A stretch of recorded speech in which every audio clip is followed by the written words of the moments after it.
ಪ್ರೀತಿಯ ವೀಕ್ಷಕರೇ, ಎಲ್ರಿಗೂ ಸ್ವಾಗತ ಸುಸ್ವಾಗತ. ಕಾವೇರಿ ಅಂತ ಹೇಳಿ ಸ್ನೇಹಿತರೆ ಹೆಸರಾಗಿರುತ್ತೆ. ಹಳ್ಳಿಯವಳು ಈಕೆ, ಮದುವೆ ಆಗಿದೆ. ಇವ್ರಿಗೆ ಜಮೀನು ಬಂದ್ಬಿಟ್ಟು ಹುಣಸೆ ಮರಗಳು ಇದ್ದಾವೆ ಜಮೀನಿನ ತುಂಬ ಅಂತ ಹೇಳಿದ್ದಾರೆ. ಗಂಡ ಬಂದ್ಬಿಟ್ಟು ಮೈಗಳನ್ನ ಸಂಪಾದನೆ ಮಾಡಲ್ಲ, ಬಿಟ್ಟಿ ತೂತ ಸಿಕ್ಕಿದ್ರೆ ಬಿಡ್ದಂಗೆ ಮಾಡ್ತಾನೆ. ಬೇಕಾದರೆ ಏನು ದುಡಿಯಲ್ವಂತೆ ಸ್ನೇಹಿತರೆ ಗಂಡ. ಪರಿಸ್ಥಿತಿ ಬಂದ್ಬಿಟ್ಟು ಹಗಲು ರಾತ್ರಿ ಎರಡು ಒಂದೇ ಆಗಿಬಿಟ್ಟಿದೆ. ಅಷ್ಟೊಂದು ಕೆಲಸ ಒಬ್ಬಳೇ ಮಾಡಿಕೊಂಡು ಸಾಕಾಗಿ ಹೋಗ್ಬಿಟ್ಟಿದೆ. ಸಂಸಾರ ಅನ್ನೋ ಒಂದು ಸಾಗರದಲ್ಲಿ ಈಜಿ ಸಾಕಾಗಿ ಹೋಗಿದೆ ಅಂತ ಇಲ್ಲಿ ಹೇಳಿರ್ತಕ್ಕಂಥದ್ದು ಸ್ನೇಹಿತರೆ. ಇನ್ನು ತೂತ ಬಂದ್ಬಿಟ್ಟು ಬಿಸಿಲಿನಿಂದ ಕಾಗೆ ಬಣ್ಣ ಆಗಿದೆ ಅಂತ ಇಲ್ಲಿ ಹೇಳಿರ್ತಕ್ಕಂಥದ್ದು. ಯಾಕೆಂದರೆ ಹಗಲೊತ್ತೆಲ್ಲ ತುಂಬ ಬಿಸಿಲಲ್ಲಿ ಕೆಲಸ ಮಾಡಿ ಸಾಕಾಗಿ ಹೋಗ್ಬಿಟ್ಟಿದೆ. ಆ ಒಂದು ಕಾರಣಕ್ಕೋಸ್ಕರ ಬಿಸಿಲಿನಿಂದ ಕಾಗೆ ಬಣ್ಣ ಆಗಿದೆ, ಅಂದರೆ ಕಪ್ಪು ಆಗಿದೆ ಅಂತ ಹೇಳಿ ಹೇಳ್ತಕ್ಕಂಥದ್ದು. ಇನ್ನು ಮನೆಯ ಸಂಸಾರದ ಬಗ್ಗೆನೂ ಸಾಕಷ್ಟು ಮಾಹಿತಿನ ಹಂಚ್ಕೊಂಡಿದ್ದಾರೆ ನಮ್ಮ ಜೊತೆ. ನೋಡೋಣ ಏನೇನು ಅಂತ. ಕುಡಿಯೋಕೆ ದುಡ್ಡು ಕೊಡೋದಿಲ್ಲ ಅಂತ ಹೇಳ್ಬಿಟ್ಟು ಗಂಡ ಹೊರಗಡೆಯಲ್ಲಿ ಸಾಲ ಮಾಡಿದ್ದ. ಅವರೆಲ್ಲ ಮನೆ ಬಾಗಿಲಿಗೆ ಬಂದಿದ್ರು ಕೇಳೋಕ್ಕೆ ಅಂತ ಹೇಳ್ಬಿಟ್ಟು ಅಂತ ಇದು ಮೊದಲನೇ ಹೇಳಿಕೆಯಲ್ಲಿ ಕಂಡು ಬಂದಿರ್ತಕ್ಕಂಥದ್ದು. ಎರಡನೇದು ಬಂದ್ಬಿಟ್ಟು ಅವತ್ತಿಂದ ಮನೆಯಲ್ಲಿ ಗಲಾಟೆಯಾಗಿ ಅವತ್ತಿಂದ ತೂತು ಕೊಡದೆ ಒಂಟಿಯಾಗಿ ಬೇರೆ ರೂಮಿನಲ್ಲಿ ಮಲಗ್ತಾ ಇದ್ದೀನಿ ಅಂತ ಇಲ್ಲಿ ಹೇಳ್ತಕ್ಕಂಥದ್ದು.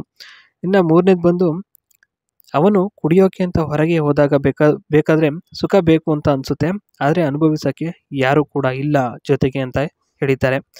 ಇನ್ನು ನಾಲ್ಕನೇದು ಬಂದ್ಬಿಟ್ಟು ತೂತಿಗೆ ಸರಿಯಾಗಿ ದೆಂಗದೆ ಬೇರೆ ತೂತ ನೋಡ್ತಾನೆ ಅಂತ ಇಲ್ಲಿ ಹೇಳ್ಕೊಂಡಿದ್ದಾರೆ ಸ್ನೇಹಿತರೆ. ಅಂದರೆ ಇವರಿಗೆ ಮಾಡ್ದಾನೆ ಬೇರೆಯವ್ರಿಗೆ ಹೋಗಿ ಮಾಡ್ತಾನೆ ಅನ್ನೋ ಒಂದು ಮಾತನ್ನು ಇಲ್ಲಿ ಹೇಳ್ಕೊಂಡಿರ್ತಕ್ಕಂಥದ್ದು. ಇನ್ನು ಸಂಸಾರದ ಅನುಭವ ಯಾವ ರೀತಿ ಇದೆ ಅಂತ ಇಲ್ಲಿ ಹೇಳಿದ್ದಾರೆ. ನೋಡ್ಬೋದು, ಹುಣಸೆಕಾಯಿನ ಚೀಪಿ ಅನುಭವ ಇದೆ, ಅದೇ ಥರ ಬೇಕಾದ್ರೆ ಚೀಪ್ತೀನಿ ಸಾಮಾನನ್ನು ಅಂತ ಹೇಳಿದ್ದಾರೆ.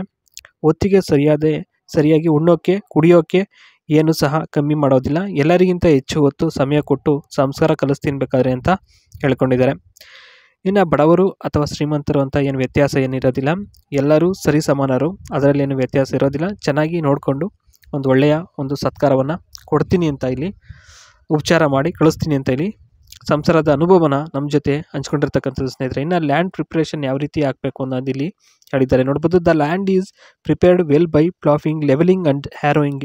The pits 100 centimeter are dug at 10 m into 10 m or 13 m for seedling and 6 m ಮಾಡ್ಬೋದು. For buddings, graft the pits are filled by mixing with soil and 15-20 kg farmyards manure, compost 100 kg super phosphate and 1 kg neem cake per pit ಅಂತ ಹೇಳಿದ್ದಾರೆ. ಅಂದರೆ ಸ್ನೇಹಿತರೆ ಎಷ್ಟು 10 mm ಗುಂಡಿ ಬೇಕಾದ್ರೂ ತೆಗಿಬೋದು, ತೆಗೆದುಬಿಟ್ಟು ಸೀಡ್ಲಿಂಗ್ ಮಾಡ್ಕೊಂಡು ಹಾಕ್ಬೋದು. ಓಕೆನಾ, ಚೆನ್ನಾಗಿ ಹಾಕಿದ್ರೆ ಒಂದು ಒಳ್ಳೆ ಬೆಳೆ ಬರುತ್ತೆ. ಇನ್ನು ಪ್ಲ್ಯಾಂಟಿಂಗ್ ಯಾವ ರೀತಿ ಮಾಡಬೇಕು ಅಂತ ಹೇಳಿದ್ದಾರೆ. ನೋಡಿ, ಪ್ಲ್ಯಾಂಟಿಂಗಿಗೆ ಒಂದು ಸರಿಯಾದ ಸಮಯ ಅಂತಂದರೆ ಜೂನಿಂದ ನವೆಂಬರ್ವರೆಗೂ ಇರುತ್ತೆ. ಚೆನ್ನಾಗಿ ಹಾಕ್ಬಿಟ್ಟು ವಾಟರಿಂಗ್ ಎಲ್ಲ ಚೆನ್ನಾಗಿ ಮಾಡಿದ್ರೆ ಒಂದೊಳ್ಳೆ ಮರವಾಗಿ ಬರುತ್ತೆ ಅಂತ ಇಲ್ಲಿ ಹೇಳ್ತಕ್ಕಂಥದ್ದು. ಇದಿಷ್ಟು ಇವತ್ತಿನ ಈ ಒಂದು ವಿಡಿಯೋದಲ್ಲಿ ನಾನು ಮಾಹಿತಿಯನ್ನು ಕೊಟ್ಟಿದ್ದೀನಿ. ಇಷ್ಟ ಆಯಿತು ಅಂದರೆ ಒಂದು ಲೈಕನ್ನು ಕೊಟ್ಟು ಸಬ್ಸ್ಕ್ರೈಬ್ ಮಾಡ್ಕೊಳ್ಳಿ. ಇದೇ ಥರ ಹೊಸ ವಿಡಿಯೋಗಳೊಂದಿಗೆ ಪ್ರತಿದಿನ ನಿಮ್ಮ ಮುಂದೆ ಬರ್ತಾ ಇರ್ತೀನಿ. ಬಾಯ್.